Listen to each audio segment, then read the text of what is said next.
Hi, I'm Ryan Szymanski, curator for Battleship New Jersey Museum and Memorial.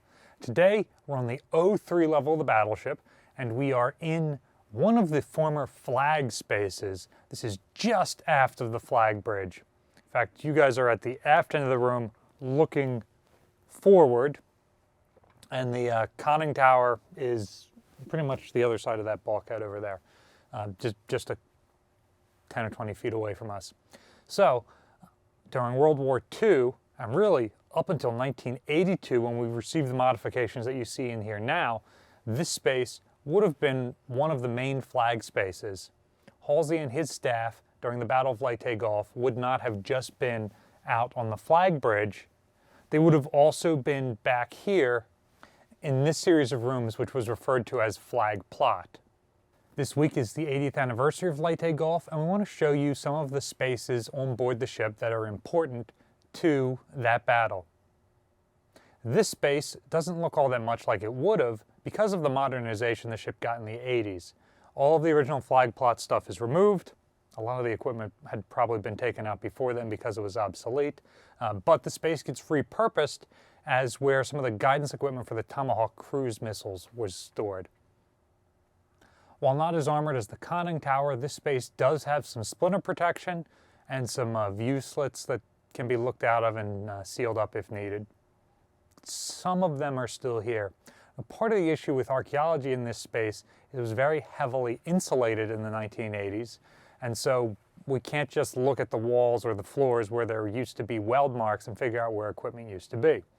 However, thanks to the ship's blueprints, which we have a copy of here, we're able to see a lot of what used to be in this space. So we are in the aft port quadrant of this room. This space would have been the flag radio room. There would have been at least 2 mills set up. Mills are desks that tend to have receivers, transmitters, typewriters, and hand keys, so that somebody sitting there can be both recording on the mill the messages that are being passed, but they can also transmit and receive and all that other good stuff. So we got 2 of them over here, along with some other equipment related to that. And then just over here, just to port of the fire control tube right there, there would have been a desk, another desk back in this corner, so you would have had at least 4 places for crew members on the Admiral's staff to sit. The other aft quadrant over here on the starboard side, where all this equipment now is, was the decoding room. So where these consoles are now, there used to be a desk with 2 chairs added for sailors to sit at, and that's where they would have done their decoding. Just like on the other side, just to starboard of the fire control tube, here there would have been an additional desk. So the aft half of this space would have been used for radio equipment, receiving and transmitting, and coding and decoding. As we head forward from here, note there was always a bulkhead on that side of the room, and the starboard side here is always where there was a door. However, it seems like the door has been heavily expanded in the 1980s. Probably because of the equipment here. So according to the blueprints, the door should be in roughly this area, and it looks like they just cut it out to make it longer, so you've got a little bit of room to squeeze through this stuff.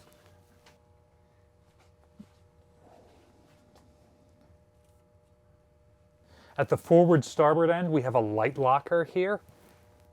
This door opens out onto the flag bridge, so this is how the Admiral and his staff would have come into the space primarily and gone back out. Now, interestingly, the light locker has always been here. There's one at the aft door to this space as well, but that was added in the 80s. There was not one at the aft door during World War II, at least not according to the blueprints. So if the back half was all radio equipment, the forward half is all flag plot stuff. And interestingly, our flag plot seems anemic compared to other ships, even near contemporary ships like the cruiser Salem, which has a significantly larger and more complete flag plot than what the blueprints make it seem like New Jersey would have had.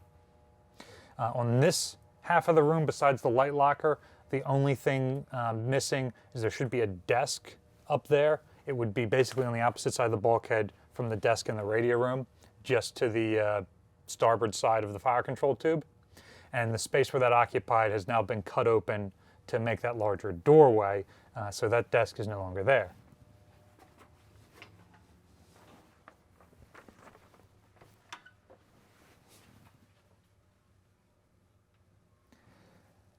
Now being in the port forward quadrant of the room, there should be a chart table right here butting up against the light locker.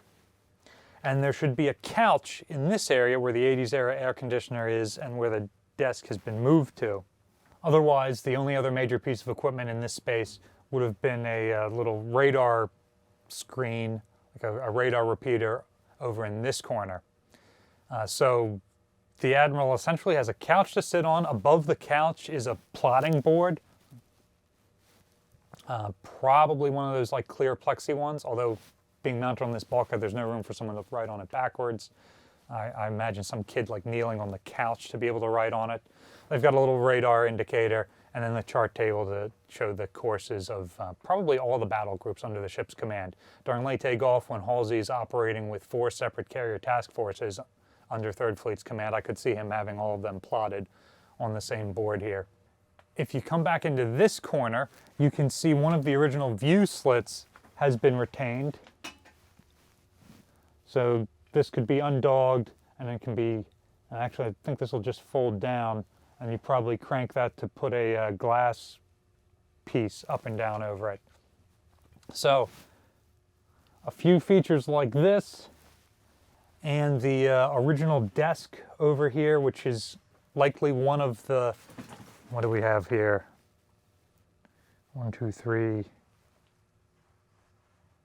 This is one of at least 3 desks that were in this space originally. My suspicion is this is one of the originals. They would have probably all looked relatively similar to that. And so when they convert this space, this is already in here. They decide to keep it as opposed to trashing the other ones. So that is likely one of only a handful of original features still up here. So, what are some other spaces on board the ship that you think are important for telling the story of Leyte Gulf? Obviously, flag spaces like this one are super important, particularly to New Jersey's story, since she was the flagship of 3rd Fleet, and all of those major decisions are being made on board. Are there any other spaces you think are important that we should cover later on? All this week we're going to be doing Leyte Gulf content in honor of the 80th anniversary of the battle. And remember, Saturday, October 26th, the Saturday at the end of this week, we are having our 80th anniversary Leyte Gulf Symposium, and we're going to have a ton of speakers there. There's a link in the description below. Go check it out, see the list of speakers. If you are local enough to come and make it out, I highly recommend you come and join us. Battleship New Jersey receives operating support from the New Jersey Department of State, also from a number of other businesses and private individuals like yourselves. We really appreciate your support. There's a link in the description below to donate if you'd like to support the museum and our channel. You can also support us by liking, sharing, and subscribing so more people find out about us. Thanks for watching.